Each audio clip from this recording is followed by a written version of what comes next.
बांधकाम कामगारांना नवीन शैक्षणिक योजनेचा फायदा का तोटा? मित्रांनो, तुम्ही जर बांधकाम कामगार असाल तर तुम्हाला माहिती आहे, दिनांक 13 जुलै 2026 रोजी महाराष्ट्र शासनाच्या कामगार विभागाने एकाच दिवशी 4 महत्त्वपूर्ण GR काढत त्या ठिकाणी 4 नवीन योजना याच योजनेमधील सर्वात महत्त्वाची माहिती म्हणजे शैक्षणिक योजना 2026 या योजनेअंतर्गत बांधकाम कामगारांना फायदा होणार आहे का तोटा होणार आहे, या सर्वांची माहिती आपण या व्हिडिओमध्ये घेण्याचा प्रयत्न करणार आहोत। गेली 8 वर्षे बांधकाम कामगार कल्याणकारी मंडळामध्ये प्रत्यक्ष काम केल्याचा अनुभव असल्यामुळे प्रत्येक योजनासाठी लागणारी आवश्यक तेवढीच कागदपत्रे आणि योग्य तांत्रिक माहिती मिथुना कट्टा या चॅनलच्या माध्यमातून देण्याचा प्रयत्न करत असतो।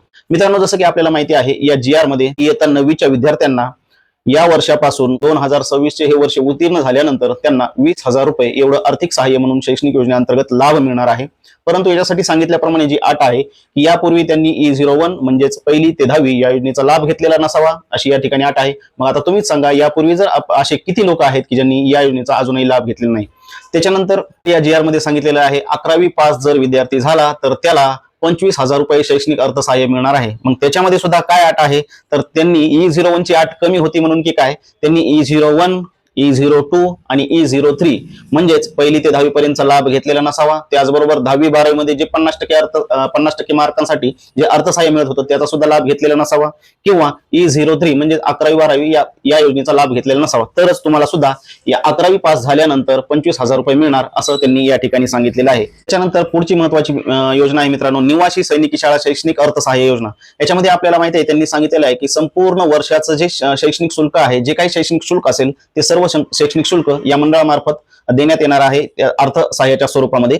पण याच्यामध्ये 2 प्रकार आहेत। त्याच्यामध्ये एक केंद्रीय संरक्षण मंत्रालयाअंतर्गत जे काही शैक्षणिक निवासी शाळा चालतात त्या ठिकाणी जर तुमचा पाल्य शिकत असेल तर त्या ठिकाणी दरवर्षीच्या अभ्यासक्रमासाठी जे शैक्षणिक शुल्क असतं ते पूर्तता म्हणजे ट्युशन फीसची जी पूर्तता आहे ती ट्युशन फीसची पूर्तता या ठिकाणी करण्यात येणार आहे, म्हणून असं त्यांनी सांगितलेलं आहे।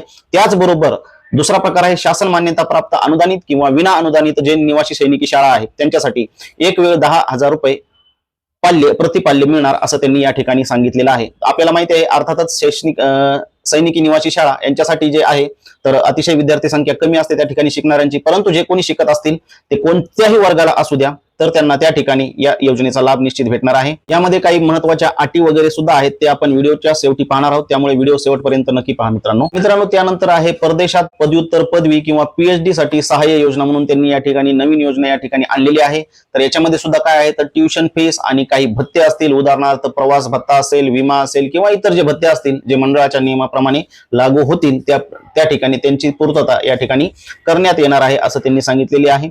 त्याच्यानंतर सर्वात महत्त्वाचं म्हणजे वैद्यकीय आणि इंजिनिअरिंग यांच्या अर्थसहाय्यामध्ये कोणताही बदल झालेला नाही, परंतु काही अटी आणि पात्रता यांनी कशामध्ये बदल झालेले आहेत तर काय आहे, तर आपल्याला माहिती आहे मित्रांनो, प्रतिवर्षी प्रतिपाल्यांना म्हणजे पहिल्या 2 पाल्यांनाच ही योजना लागू असते। वैद्यकीयला जर पाल्य शिकत असेल तर 1,00,000 रुपये मिळतात आणि इंजिनिअरिंगला शिकत असतील तर 60,000 रुपये मिळतात, हे आपल्याला माहितीच आहे।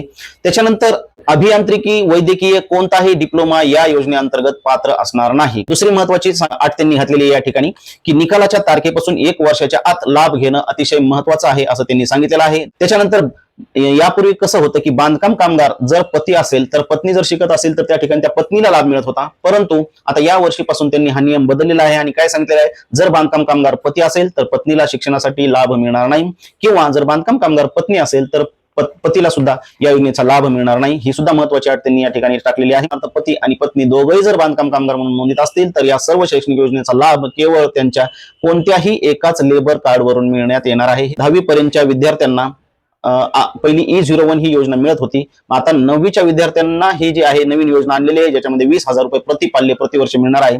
तर मग 10वीच्या विद्यार्थ्यांना कोणता लाभ मिळणार हे अजूनही अनुत्तरित आहे। त्याच्यानंतर 12वीच्या विद्यार्थ्यांना सुद्धा कोणता लाभ मिळणार हे सुद्धा यामध्ये अजून उल्लेख केलेला नसल्यामुळे काही संभ्रम निर्माण होण्याची शक्यता आहे। या व्हिडिओमधून लक्षात आलंच असेल मित्रांनो की या नवीन शैक्षणिक योजनामध्ये आपला फायदा आहे का तोटा आहे। तुम्हाला सुद्धा या योजनेबद्दल काय वाटतं या व्हिडिओच्या कमेंटमध्ये नक्की सांगा, आणि त्याचबरोबर काही अडचण असेल तरी सुद्धा कमेंट करा, मी त्या ठिकाणी तुम्हाला निश्चित माहिती देण्याचा प्रयत्न करू। पुन्हा भेटू योजना कट्टा। जय हिंद।